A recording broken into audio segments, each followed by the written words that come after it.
So in this video, we're going to be building a program for a 24-inch circular monogram sign.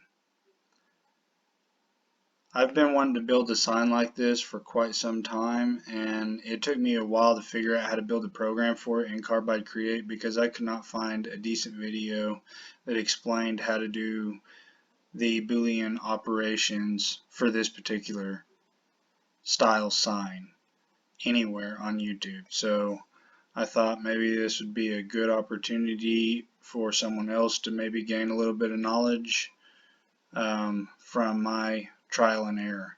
But anyway, I'm going to show you how the easiest way I have found to do this. So we're going to start off by making our material 24 by 24. And I use the 3/4 inch project packs from just any big box store. Softwood, all this looks fine. So now we've got our material. Back out a little bit. What we're going to do now is we're going to make a circle, just any size, doesn't matter. And then over here, I found it's a lot easier just to type in the size circle you want. Hit apply. Now we're going to go to the align tool, and we're going to align it to the center. That is going to be the outside circle of our 24-inch monogram sign.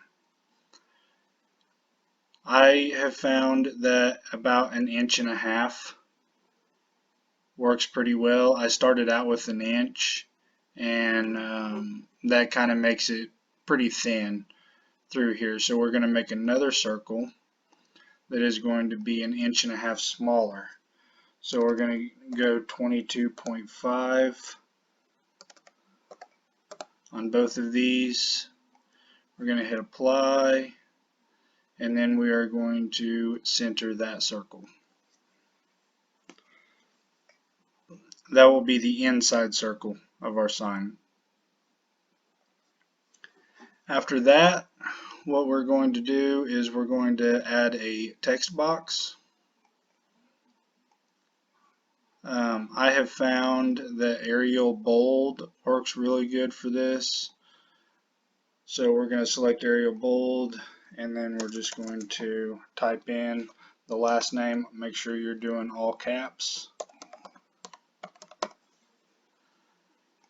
And then we're just going to play around with the size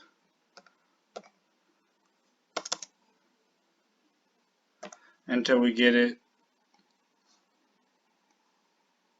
about how big we want it. That's going to be too big, obviously.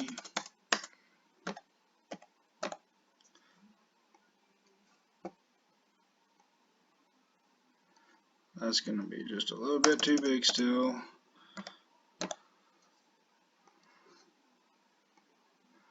Alright, looks like that right there will work. Now we're also going to align this to the middle of our circle. And what we're going to do now is we are going to make a couple triangle or rectangle vectors. We need them to span the entire length, so we're just going to type in 22, and we want them 1/2 inch. And then we are just going to bring those. Gonna have to make it just a tad longer.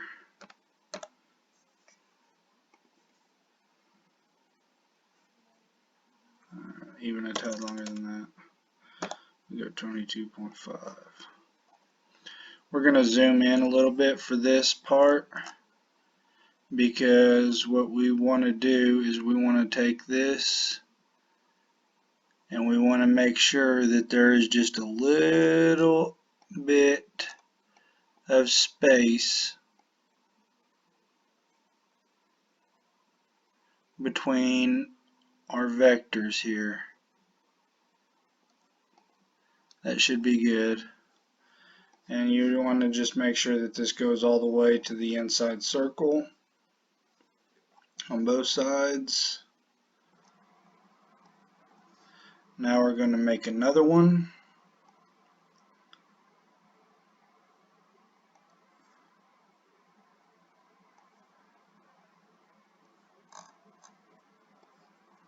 And we're going to do the same thing on the bottom.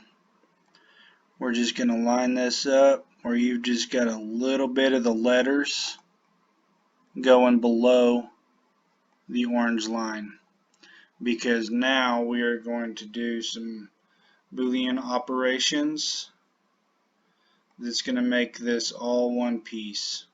So what we are going to do now for our Boolean operations, we are going to select our rectangle, and then we are going to select the name. Sorry, we're going to select the rectangle, then we're going to hit Shift, select the name, and you'll see that the name has a dotted line. That's the last one that was selected. And we are going to hit Boolean Union. And that pretty much just took out those spaces that were overlapping. And we're going to do the same thing with the bottom. Select the rectangle, Shift, select the name, and then Boolean Union. Now what we want to do, because we did that, it kind of messes up your vectors a little bit. So what we're going to do is we're going to select all of that we just created.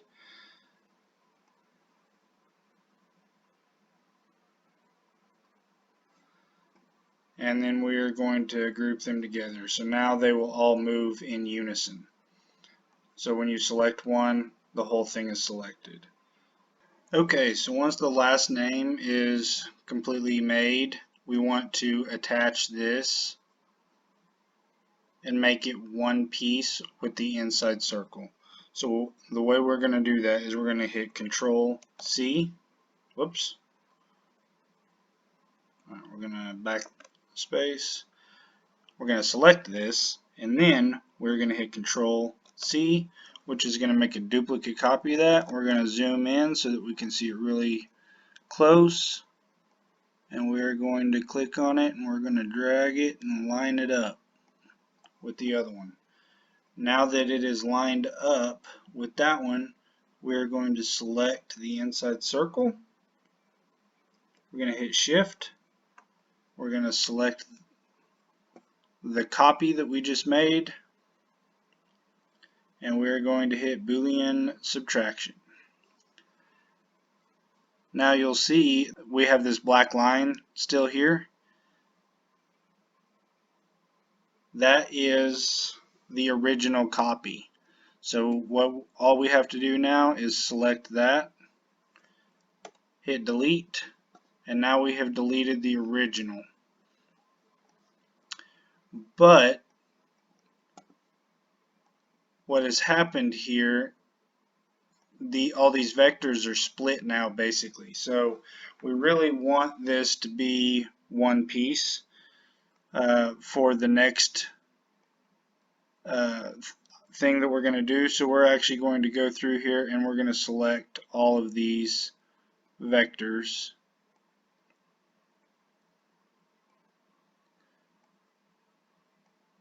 So that we can turn them into one group.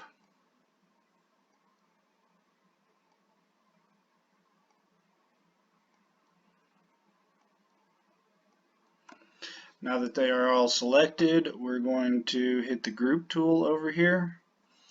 Now they are completely one piece. We select any part of it and the entire thing will turn orange. So what we're going to do now is we're going to create another text box.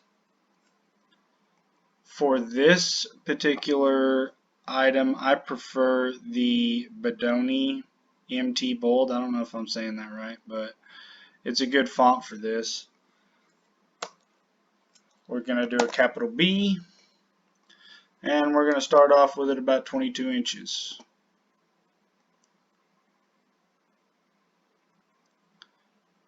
Looks like 22 is going to be a little bit big, so we'll go 20. Looks like that's going to be a little small. So we'll go 21.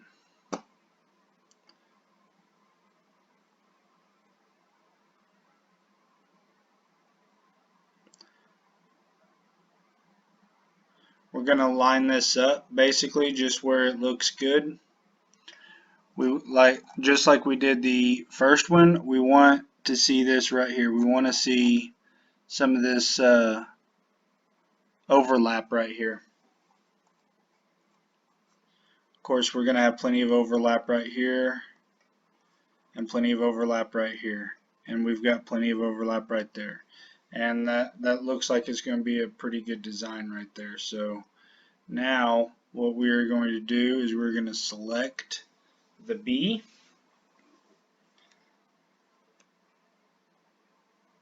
Hit Shift. And select the rest of it. Now we're going to select this inside circle vector, and then we are going to select the B.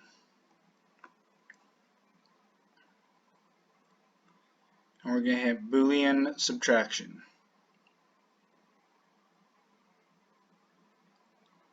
And as you can see, it has gotten rid of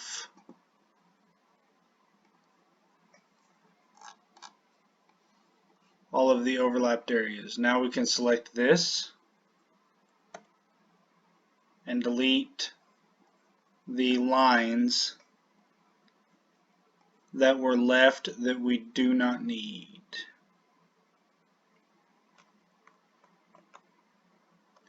Okay, so I messed up again.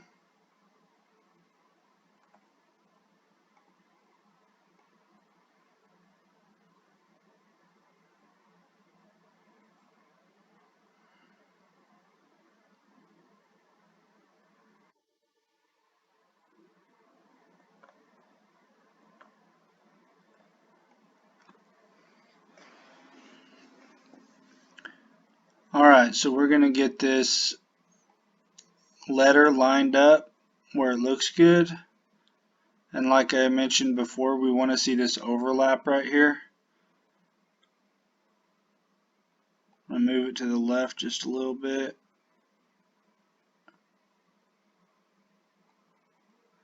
That looks pretty good right there. We've got some overlap on all four corners. That's going to be a pretty strong sign right there. So now what we're going to do is we're going to select this vector, this group that we made earlier. We're going to zoom in a little bit, and we're going to hit Control C again. We just made a duplicate copy, and now we're going to line that up. Once you get that lined up, we're going to select all of the vectors that this B, the capital B, runs through. So we're just going to hold down Shift, and we're going to select all of this stuff.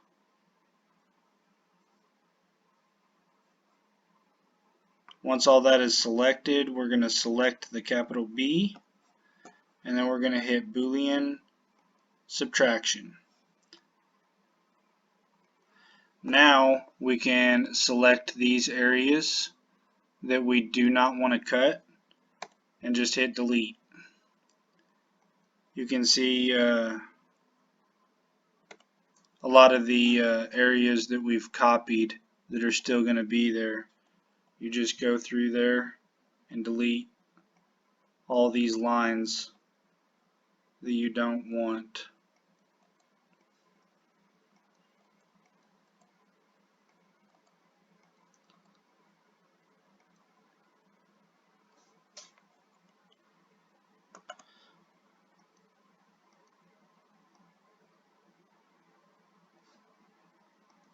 We're going to ungroup them for the time being. That way we can get rid of some of these, this duplicate areas.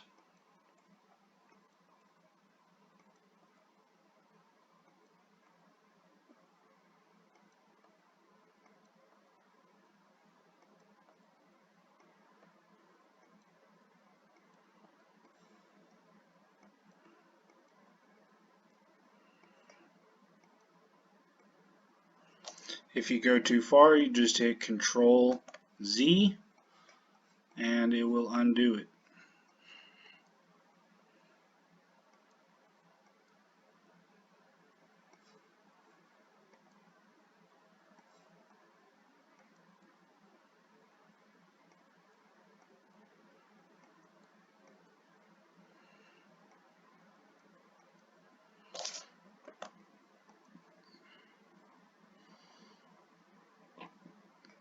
And that looks like a pretty good sign right there. I think that will work very nicely. Now, one thing I do want to mention before I go any further is when you're creating the tool paths for this, you should put tabs on all of these things, because these signs like this you're going to cut all the way through, and if you don't have tabs, these little pieces will get hung up and they'll cause your belts to skip and make a lot of noise, and then you have to start over. So I learned that the hard way. Make sure you put tabs on all these little pieces. But anyway, that's how you use Carbide Create to design a monogram sign like this. So I hope you found this video helpful and informative. If you did, give it a thumbs up, and don't forget to subscribe to my YouTube channel for more content. Thanks for watching.